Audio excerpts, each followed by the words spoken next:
Hello, everybody. Hello. Welcome. If anybody doesn't know who I am, I'm K Dionysopoulos. I'm the lead developer of Akiba Backup and pretty much all the Akiba extensions. Our hero. Thank you, guys. And I'm here today to talk about how to rapidly create components with FOF. Now, what is FOF? FOF stands for Framework on Framework. It's, let's say, the framework I'm using on all of my extensions. And I know what you're thinking. Oh, my God, not another framework. Well, here's the thing. FOF is not your typical framework. FOF extends the Joomla framework. It doesn't try to replace it. It doesn't try to undermine it. It doesn't try to do stuff that's already done. I mean, reinventing the wheel, it's not my style. I like the wheels we have. Yeah. I just want to use them to make something faster, right? So one of the key features of FOF is that it's dry. And when I say dry, it's not the opposite of wet. It's don't repeat yourself. When you're using FOF, you should never find yourself in the situation that you have to take a piece of code that's already written in the framework and copy it into any file of your own. If you do that, you're doing it wrong. Another key feature of FOF is that less is more. OK, that's a pretty much catchy phrase that you've heard a gazillion times, I think, from everybody. Yeah. But I really mean it. I mean that when you're using FOF, you can create a Joomla component writing less code.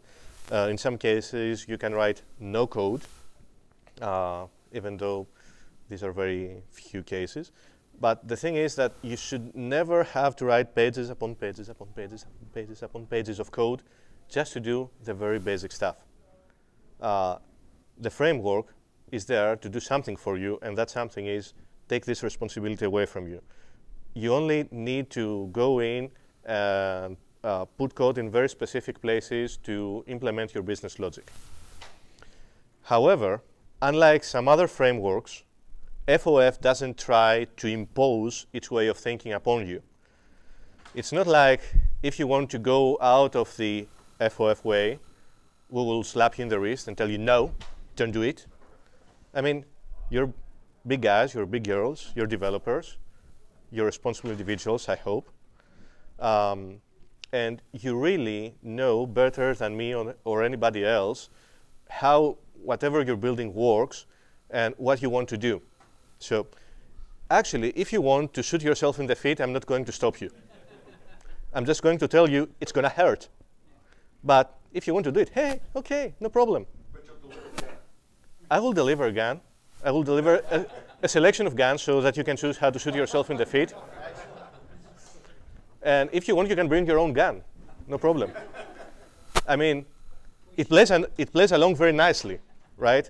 FOF is designed to work equally well on Joomla 1.5, 1.7, not 1.6, 2.5, and 3.0. The primary platforms that I'm testing it against are, of course, Joomla 2.5 and 3.0.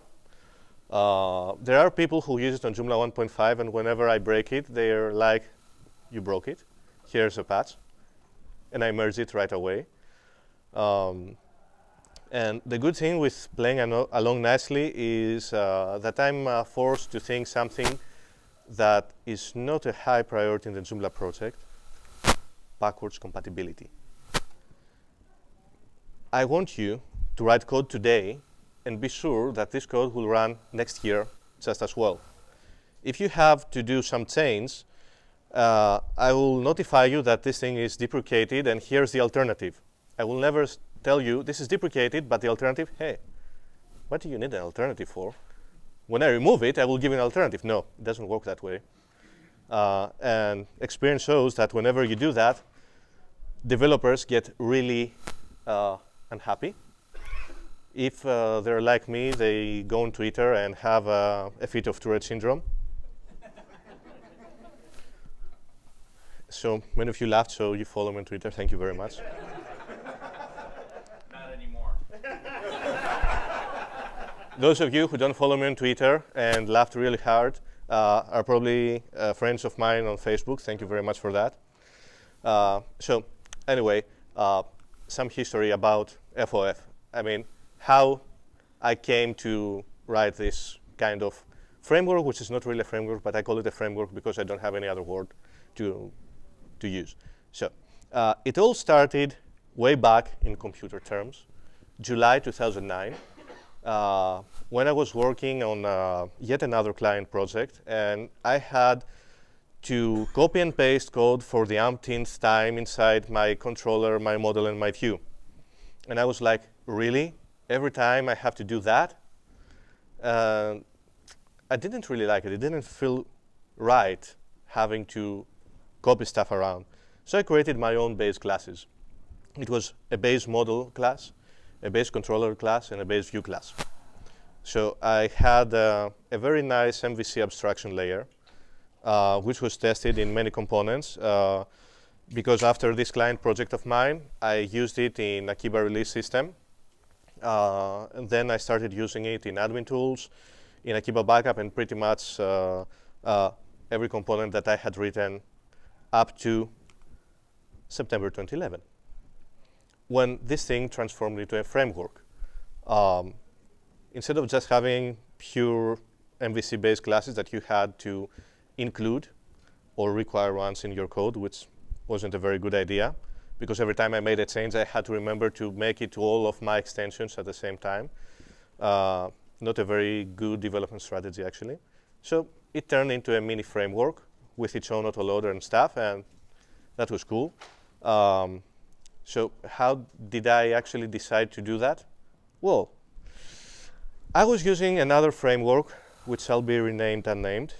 But if you visit my blog, you pretty much know why I stopped using it. That's a hint. And I was really pissed with that other framework, because it was changing all the time, and I had to focus on rewriting my stuff instead of writing new features. So I said, screw it. Let's be the change that I want to see. And I pretty much turned my base classes into a mini framework. All by itself, it wasn't very good. It was doing some very basic stuff. It allowed me to rewrite an extension of mine, Akiba subscriptions, from that other framework that I don't want to mention to my new mini framework. But I had a small problem. I also wanted to implement HMVC.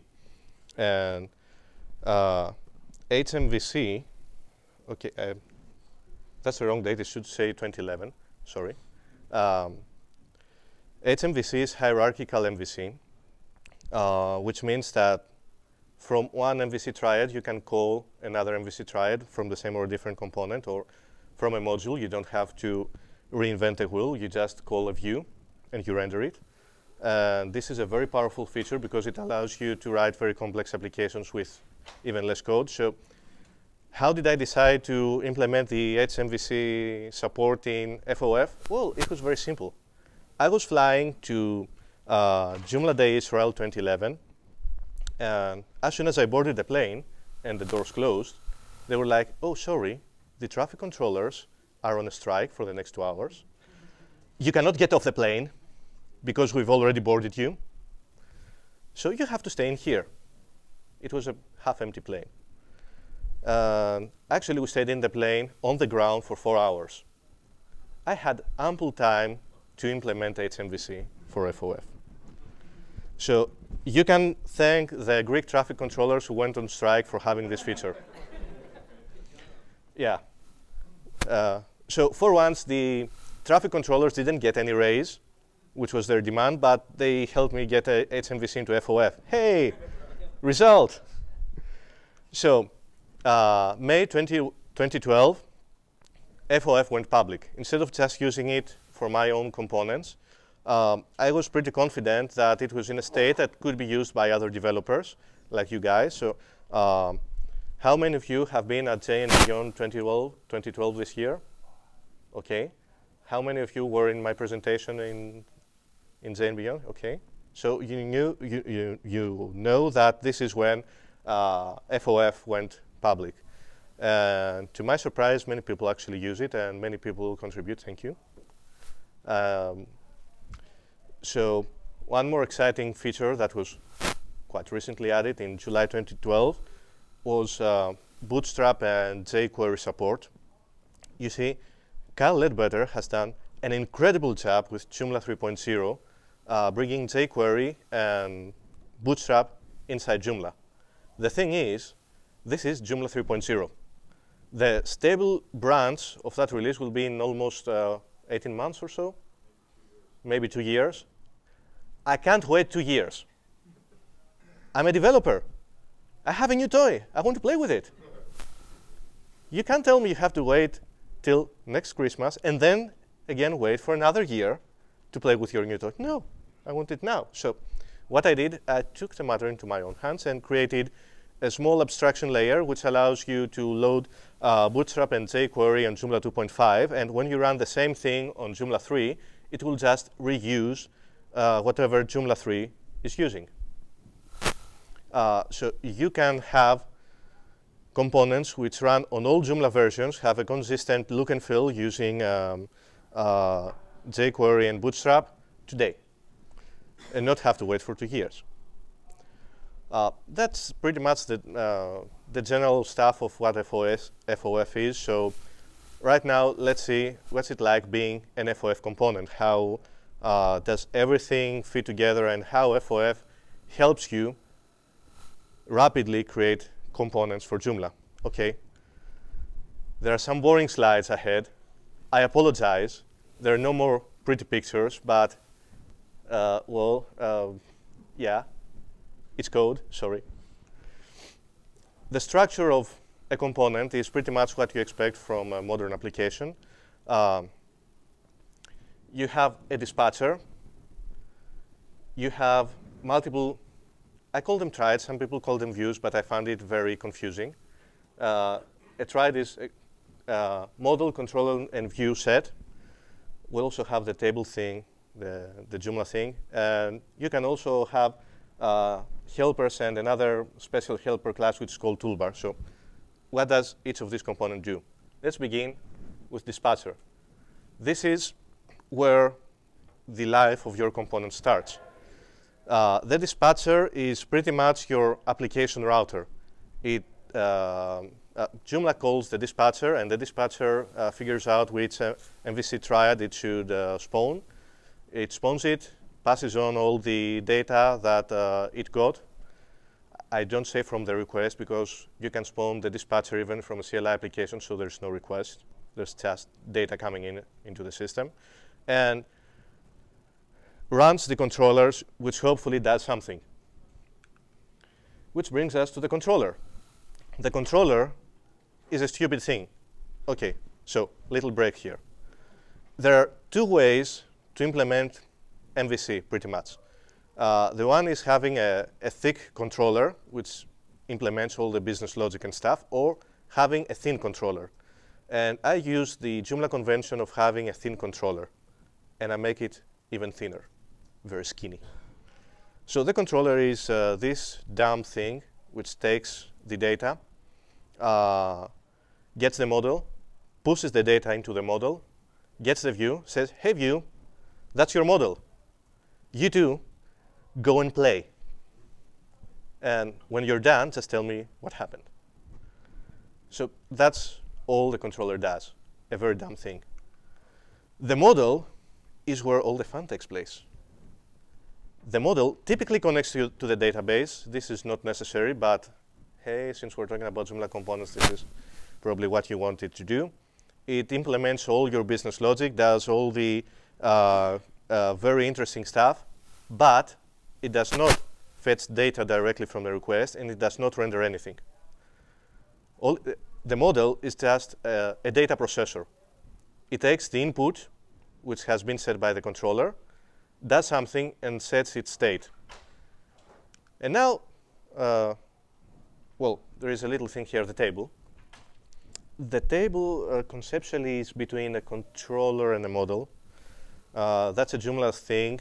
that's a Joomla convention that I decided to follow in FOF. The table tries to, well, it's mostly a data connector. It talks to the database and does some of the business logic. I don't really like the notion of tables, but, well, it's one way to implement that. So, yeah, you know what a table is if you have ever built a Joomla component. So, let's get back on track with the view. The view, by itself, doesn't do much. It just fetches the data from the model, the parsed data from the model, whatever the model has spat out, and renders it in a way that makes sense. Now, most of you think that the view outputs HTML. No, that's actually one very specific case of a view, which renders HTML output. Your view could also do some other stuff like, I don't know, return JSON data, return CSV data, or even, I don't know, send this data by SMS and die, do nothing. So the view is how you get the data and put it to the outside world, outside of your application. The toolbar over here is a kind of a special helper. This is also something very Joomla specific. In Joomla, in the backend, you need to render your title, you need to render your toolbar, you need to render the submenu items that users can use to navigate throughout your component. And typically in Joomla, you do that inside your view, which is stupid. I mean, the view shouldn't care if it's outputting to the Joomla application or if it's outputting HTML to be consumed by, I don't know, a CLI application, which will then send it by email. So why should your view be tied to this specific kind of application, the backend application? So no. This thing is implemented in the toolbar class. It also allows you to not have to write the same code over and over and over and over again in each view. You can just write it once and be done with it. And lastly, we have helpers, which is pretty much all the non-object-oriented craft that you have in your application. It would be a very nice idea to get rid of helpers, but, well, they're helpful. And I get to use them because I'm lazy. So, some general thoughts, because I know that these are usually the questions that you ask at the end of the presentation, so I'm going to reply to them before. It's almost RESTful. It's not quite RESTful. If you want to have a RESTful component, you need to have some very specific verbs like browse, read, save, create, delete, and that's it. 4 or 5 verbs. This is usually the norm with RESTful applications. But because FOF is following the Joomla standards, there are some non-RESTful stuff, like, I mean, publish. Publish is not RESTful by any stretch of the imagination, because the controller and the model is trying to do something that should really be done automatically when you just save a record. So no, it's not RESTful, but you can fake it. The approach has always been services first. When you're creating a Joomla component, it's kind of stupid to assume that the only way everybody in the world is going to consume whatever your component does is through a web browser and through the HTML that you generate and gets delivered through Joomla. I mean, how many of you have smartphones and tablets? All right. How many of you are experiencing social media through an app on your smartphone or tablet instead of the web browser? All right. From those of you, how many of you do you find it more convenient to use the app instead of going back to your computer, getting it, open it, launch a browser, etc., etc.? There you have it. So, wouldn't it be cool if you could just create a component in Joomla that's also a web service that can be consumed by apps. Yes, it would be. And this is built in. If you follow FOF's conventions, then you pretty much have a component which is also its own web service. And you can consume it any way you like. I mean, you can even have a dynamic interface based on JavaScript and all those very sexy JavaScript toolkits that I cannot use because I suck at JavaScript. The next logical question is, okay, so it's services first. Do you support authentication methods like OAuth or something like that? No, not yet. I do have other ways of authenticating your users in the web service which is being exposed by FOF components. And it's not currently very well documented. It's not at all documented. But this will change. It's just the 18th item on my to-do list, the to-do list that I have already fulfilled 68 items of it so far in the last 2.5 weeks. So hopefully, in this lifetime, I will document it. And another thing that I've already told you is that we offer HMVC today. You don't have to wait for a couple of years for someone else to decide how HMVC should be implemented. It's there. You can use it.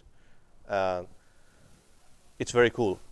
If you're wondering how cool is that, at some point, we wanted to have an administrator module which would show the latest subscriptions created by Akiba Subscriptions so that we have a rolling view of our new customers. So how difficult would this be? The Joomla way would have to start a new module, start a mini model inside the module which would fetch all the data from the database, write a new HTML view inside the module to render all that information, and pretty much we would be duplicating our work because in the backend we already have a view which produces a very nice table with the subscriptions. So what did we have to actually do with FOF?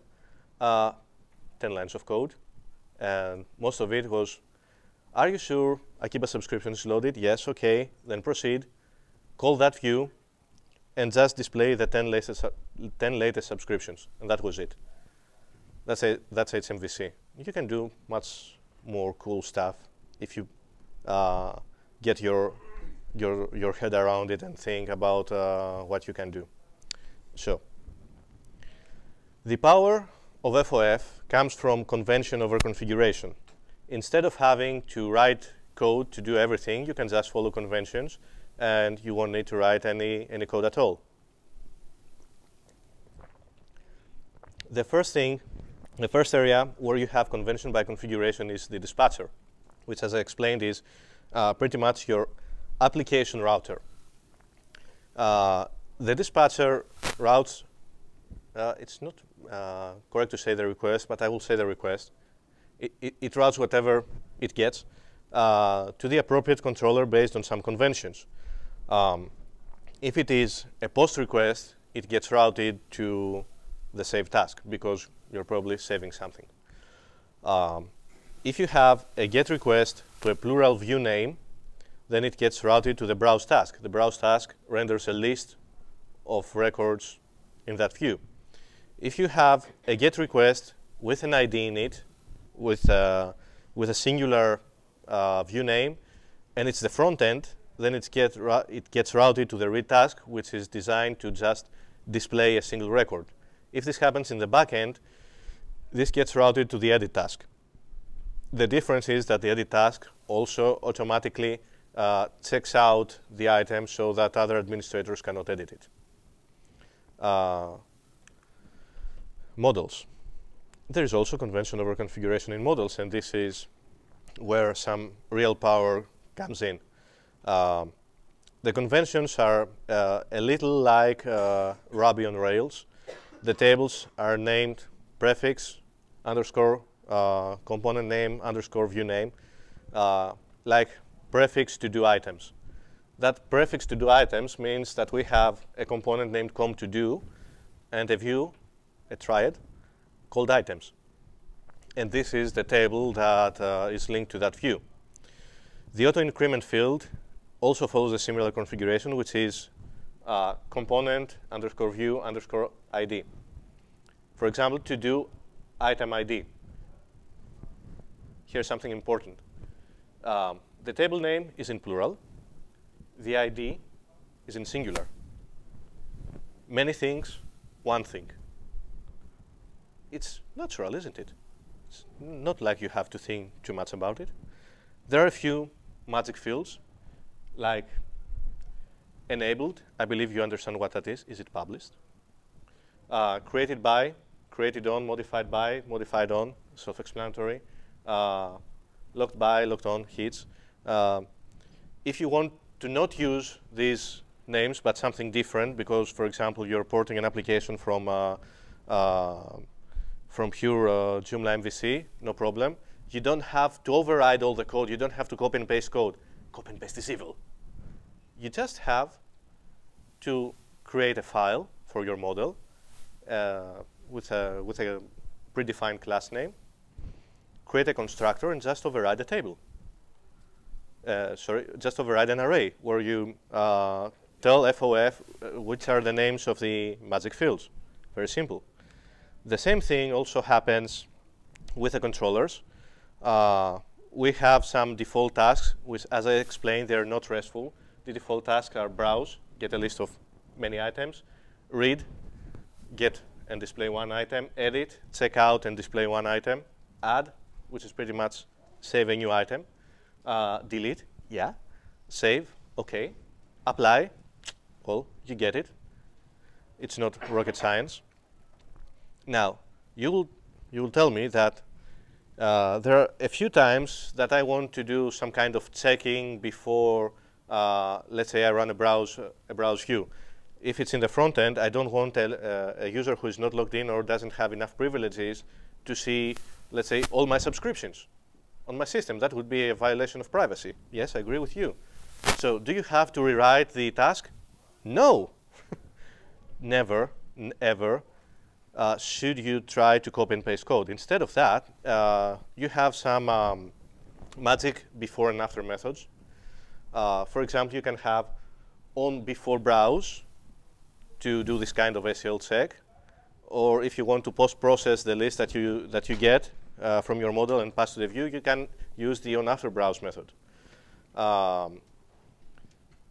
If you do not define the task name in the URL, or basically if you don't pass the task parameter to the dispatcher, then the dispatcher automatically guesses what is the appropriate task name and passes it to the controller, so you don't have to worry about that. If you're in doubt, plural name means that you get a list of all records. Singular name means that you're editing or adding a record, depending on whatever you have in the URL. So sorry, I have a few more boring slides. There is convention over configuration in views. Views, all views inherit from FOF view and its specialized children, like FOF view HTML for the HTML views, which is what you're going to use 99% of the time. Again, you should never, ever, ever copy and paste code. If you want to customize how a view works for a specific task, there is the on task method. For example, on browse is the name of the method inside your view object, which will get called whenever your controller is called to display the browse task. As I've already said, the toolbar is handled outside the view because the scope of the view goes beyond just the CMS.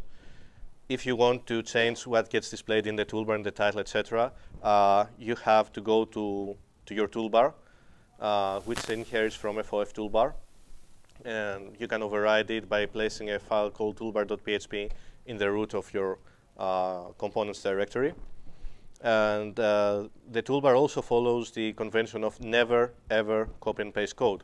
You just have methods like on items browse means that it will be called whenever the browse task of the items view is being displayed. OK, that's enough with the boring things. So now let's get to some epic features, which is why you probably want to use FOF.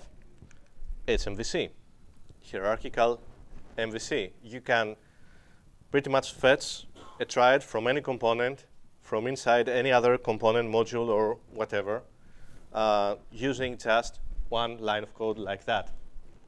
FOF dispatcher, get TMP instance, the name of your component, the name of your view, an optional array with what would be the query parameters, and call the dispatch method. And you're done. No, really, you're done. There's nothing else here. That's it. You rendered a component inside a component. Ooh. You can have master detail views. Ooh. Whatever you want. Oh, which brings us to the next one. You can reuse view templates. I mean, right now, in Joomla, you may have two different layouts which only differ in very subtle ways, like how you render some title up there, or change a few classes here and there, but pretty much you have a table and all the rows are rendered the same in both layouts. And when you take a look at your code, the code which renders its row on the table is that long, and the rest of the code in the view is that long. Now, creating two different layouts would be silly, wouldn't it? You would be rewriting the same code. Every time you want to make a small change, you would have to change it in two places. I can guarantee you that in about 3 to 6 months after writing for the first time, you will forget that you need to do that, and you will start developing very nice bugs. So instead of that, you can just reuse view templates. And here's how you can do it. Echo $this, load any template, and use this kind of syntax. You can have site or admin here, so you can select which part of the application you want to fetch from. Colon, the name of your component, slash the name of your view, slash the name of your view template layout. Why use that? Because this automatically takes into account all, what's it called? Template overrides in Joomla. Another thing that's done automatically by FOF is that language files are loaded automatically. You don't have to do that anymore yourself. And they're automatic language overrides, which works in two ways. The first is that English loads first, and then the current language of the site or the user is being loaded. In other words, if you add more new stuff in your component and more new language strings and deliver to a client who speaks a different language, let's say French, and the French translator didn't have the time to translate the new stuff, instead of your client seeing translation strings, which are very user-unfriendly, at least he will get English text. So he will understand that something is not right, but maybe he will figure out what the hell is going on. Another very cool feature that I believe was recently implemented in Joomla, but I'm not sure if it has been tested or used in the wild, is media files overrides. Up until now, you knew the template overrides, which is you take the HTML templates, create an HTML directory inside your template, inside it the component name, inside it the view name, and you dump the overridden view template files. That works very well, but sadly, HTML output is rarely the only thing that a site integrator wants to alter. What they mostly want to alter are CSS files and images. And right now, well, up until a few months ago, Joomla didn't offer any way to do that. FOF already supports that ever since its very, very first version. You can load media files like that. FOF template utils, that's a static method. Add CSS or add JS, depends on if you have CSS or JavaScript. And a pseudo URL like that. The only protocol currently supported is media, which means that take a look inside the media directory of the site, your component name, and the rest of the path that you want to load. The cool thing about that is that it will also take a look inside your template. If there is a media directory, and if there's this path in there. if there is, it will load stuff from your template instead of loading the stuff that you have provided with your component. So if you ever meet again with a designer who says your design sucks, and you use all those exclamation mark important rules, and you suck big time, I cannot do my job, it will go like, hey, dude, it says do a media override and get off my ass. Very simple and very practical. The last thing is the services first approach. You have automatic JSON and